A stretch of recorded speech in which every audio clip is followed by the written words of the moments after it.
Ciri khas sahabat adalah keseriusan dalam mengejar janji-janji Allah Azza wa Jalla. Serius luar biasa. Saya kasih contoh misalnya, para sahabat menukil satu sama yang lain dalam riwayat Bukhari, riwayat Muslim. Mereka mengatakan kami tidak melihat ada laki-laki di antara kami yang tidak sholat di masjid berjamaah kecuali ada kemunafikan di dalam dirinya. Apa maksudnya? Nabi Muhammad SAW memotivasi sholat berjamaah, pahalanya sekian banyak, terus dimotivasi ke masjid. Tidak ada satu sahabat pun. Dalam riwayat ini dikatakan, tidak ada yang takhalluf, tidak ada yang meninggalkan sholat itu. Tidak ada yang telat dalam masalah sholat. Tapi ini yang dimasukkan adalah meninggalkan. Kecuali yang di dalam hatinya ada kemunafikan. Sampai kata mereka, salah seorang di antara kami karena taunya tentang janji Allah di masjid berjamaah, sampai seseorang di antara kami disokong oleh temannya, ditopang. Karena nggak bisa jalan, maka dua orang teman menopangnya untuk hadir di shaf sholat berjamaah. Coba kira-kira seperti apa itu? Ya. Apa yang memotivasi mereka? Tidak ada kecuali satu. Masalahnya yakin benar dengan janji Allah nih. Gak ada yang ragu. Ada fakir miskin, kita lihat nanti subhanallah. Dari Abu Bakar, Umar, Uthman, Ali yang sudah kita bahas. Nanti Talha. Kita akan nyusun insya Allah bulan depan ada Zubair bin Awam, ada Abdurrahman bin Auf, ada Sa'ad bin Abi Waqqas. Banyak sahabat-sahabat Nabi, terutama 10 awal dia masuk surga. Kehidupan mereka teman-teman sekalian penuh dengan keyakinan seperti ini. Tidak pernah mereka itu kalau yang punya kemampuan berinfak 1 dirham, 2 dirham. Berinfaknya ini sesuatu yang kayaknya nggak mungkin kita lakukan, sulit itu. Kecuali yang Allah berikan hidayah. 15 miliar kalau nilai sekarang, 20 miliar. Dan harta-harta ini yang mereka infakkan, apa yang ada di rumah mereka pada saat itu ya. Bukan berarti harta ini yang diinfakkan berarti ada harta yang lain. Pada saat mereka menemukan keuntungan, ada uang, mereka gelisah. Kalau sudah mengeluarkan kebutuhan dasar rumahnya, masih ada yang tersimpan. Coba bandingkan dengan kita yang sibuk terus menabung. Ini berapa lagi nih? Dari 1 juta, kapan jadi 10 juta? 10 juta kapan jadi 100 juta? 100 juta kapan jadi 1 miliar? Tidak ada infak yang dikeluarkan, tidak ada sedekahnya. Bahkan pelit terhadap dirinya sendiri. Apalagi kalau mau membantu saudara-saudaranya yang lain. Apa yang mendorong mereka? Karena sangat yakin dengan janji Allah Subhanahu wa ta'ala. Mereka luar biasa gitu.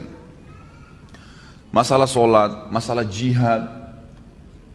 Tidak pernah Nabi SAW mengatakan jihad, itu ada sahabat yang nunggu di rumahnya, kecuali munafik.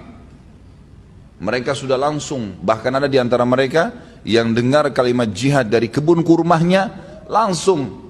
Ya, cuman pulang ke rumahnya, nggak mandi, nggak apa gitu. Langsung memakai baju pedang perangnya, membawa pedang dan perisainya, langsung hadir di depan masjid Nabi SAW.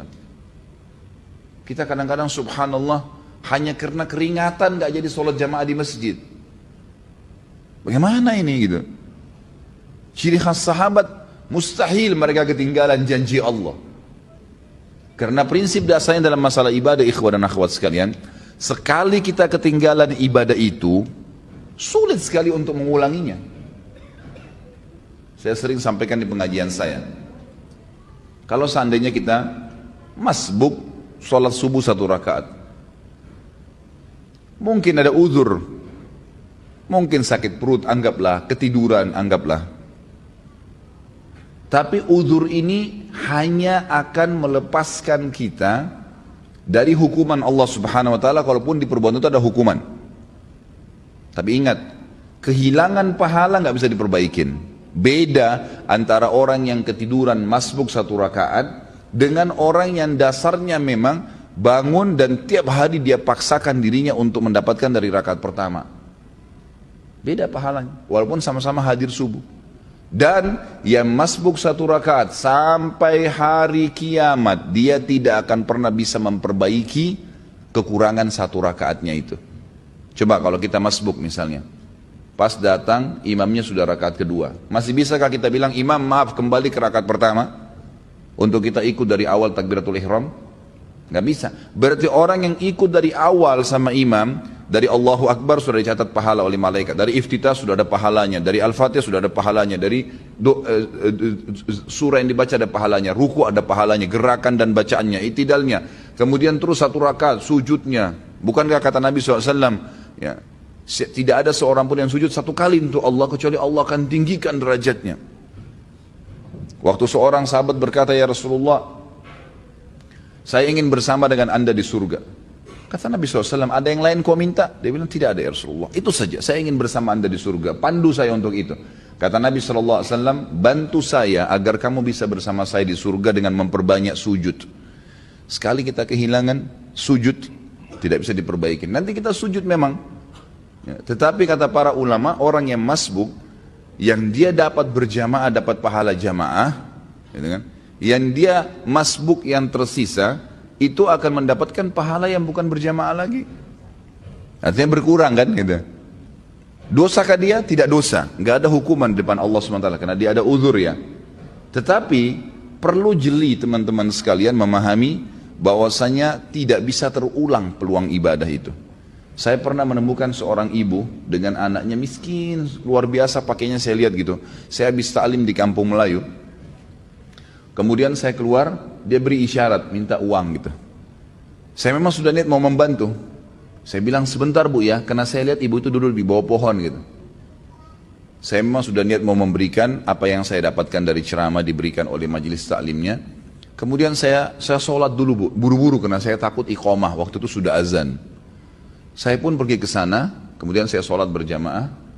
Saya lupa nih kalau ada yang minta tadi, habis sholat duhur, saya selesaikan juga sholat nafilahnya di situ ba'diyah duhur, baru saya pulang, baru saya kembali. Mobil saya parkir kebetulan di dekat majelis taklim dan dekat pohon yang ada ibu minta-minta tadi. Subhanallah tuh saya kembali, tiba-tiba saya lihat pohon tersebut, saya teringat, wah tadi ibu yang minta nih. Mana dia? Saya cari nggak ada. Cari keliling nggak ada, sampai saya naik mobil saya 3 kali ikhwah, sekalian putar balik di situ. Nyari ibu itu mana? Sudah nggak ada, sudah pergi. Pada saat itu subhanallah Allah masukkan dalam hati saya penyesalan yang luar biasa. Khalid berapa menit tadi itu, berapa detik kamu korek kantong kamu untuk kasih ke fakir miskin ini. Sekarang dia sudah pergi, kamu mau dapat pahala dari mana dari orang ini lagi? 3 kali saya putar nggak ketemu sama orang itu. Semenjak itu ikhwah-ikhwat sekalian saya tidak pernah tunda. Kapan ada kesempatan tidak boleh ditunda. Karena ini tidak bisa terulang lagi gitu kan. Nabi kita Muhammad SAW dalam hadis Bukhari selesai sholat asar tiba-tiba berdiri dengan sangat cepat lalu melewatin para sahabat ke rumah beliau. Sahabat semua heran. Kata para sahabat yang meriwayatkan hadis ini, kami heran melihat cepatnya gerakan Nabi SAW. Gak lama kemudian sahabat masih berzikir, Nabi SAW kembali lagi dengan tenang lalu duduk kembali menyambung zikirnya. Para sahabat bertanya, ya Rasulullah, mudah-mudahan ada kebaikan, kenapa tadi anda melakukan gerakan begitu cepat? Apa kata Nabi SAW? Perhatikan. Kata Nabi SAW, tadi sebelum sholat asar, saya sudah mengumpulkan sesuatu yang ingin saya keluarkan, yang ingin saya bagikan, saya infakkan, saya sedekahkan. Namun, saya tadi tersibukkan, tidak sempat saya keluarkan sebelum sholat. Maka saya ke rumah saya, kemudian saya membagikannya seperti yang saya inginkan, lalu saya kembali berzikir. Jadi Nabi SAW pada saat lupa ingat langsung menyelesaikan, lalu kembali lagi berzikir. Bayangkan ya, bagaimana cepatnya Nabi SAW mengerjakan sebuah amal soleh. Jangan ketinggalan ikhwah-ikhwat sekalian. Puasa Senin Kamis, kenapa antum gak puasa nih? Saya masih bingung kenapa ada orang gak puasa. Antum mati kalau puasa. Alasannya hanya karena panas, alasannya hanya karena kantor. Lalu kapan panas itu hilang? Gak bakal hilang. Tapi sekali Senin antum gak puasa, maka di buku amal antum nanti sampai hari kiamat kosong dari puasa Senin tuh, rugi sendiri. Ini butuh sebuah keyakinan, ada janji Allah di situ. Dan maghrib gak kemana-mana, akan datang maghrib itu, akan datang maghrib. Kita akan buka puasa, Allah bukan menzalimi hambanya. Syaitan akan terus membisikkan dari pertama kita mau sahur atau bahkan mungkin tidak sahur, kamu tidak sahur nanti lemas. Itu semua godaan syaitan tepis. Manusia itu bisa hidup tanpa makan, tanpa minum minimal 3 hari. Tidak makan, tidak minum bisa hidup 3 hari. Gak usah antum khawatir gitu. Apalagi maghrib nanti sebentar. Nanti sampai 5 detik, sedetik pun sebelum azan, syaitan masih godain supaya batalin puasanya.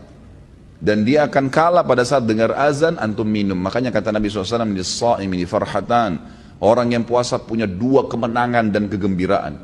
Farhatun inda fitri, gembira yang dia dapatkan pada saat buka puasa. Di sini makna hadisnya bisa berarti kegembiraan pada saat dia minum karena hausnya hilang. Bisa kegembiraan karena dia berhasil mengalahkan syaitan. Dia akan dapat pahalanya. Wa farhatun inda liqa'i rabbi, dan kegembiraan pada saat dia bertemu dengan Tuhannya.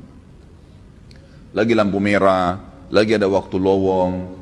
Seperti antum sibuk membaca SMS, WhatsApp, BBM.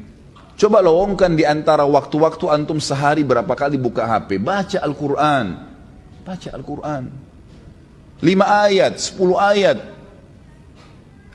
Coba lihat nanti jeda waktu saja antara azan dan iqamah, atau jeda waktu lagi nunggu azan kalau antum lagi di kantor, atau jeda waktu selesai pekerjaan duduk sebentar habis minum air. Coba lowongkan waktu antara minum air, hitung detiknya pakai stopwatch. Minum air, anggap 15 detik. 15 detik antum pakai baca Al-Quran. Coba lihat berapa ayat yang antum dapatkan. Baca. Kalau tidak kapan nih? Ingat, dalam ibadah harus dipaksakan baru bisa. Kalau kita tidak paksakan diri kita, tanda kutip, tidak paksakan sholat malam, tidak paksakan berpuasa, tidak paksakan bersedekah, tidak paksakan mengambil Quran dari rak atau membuka aplikasi Quran di HP dan dibaca, tidak paksakan menjenguk orang sakit, tidak paksakan hadir di majelis ilmu, tidak bakal pernah bisa. Karena syaitan selalu menghambat kita. Allah mengingatkan dalam Al-Quran masalah itu. A'udzu billahi minasyaitonir rajim, walladzina jahadu fina lanahdiyannahum subulana. Orang-orang yang jahadu fina artinya berusaha memaksakan diri menuju ke perintah-perintah kami, jalan-jalan kami, meninggalkan larangan-larangan kami, maka kami akan pandu dia menuju ke jalan-jalan kami. Lanahdiyannahum subulana. Kami mudahkan mereka untuk mengamalkannya. Jadi ini butuh sekali pemahaman. Ini ciri khasnya sahabat, sangat yakin dengan janjinya Allah. Gak ada yang bagi mereka harus hilang kesempatan.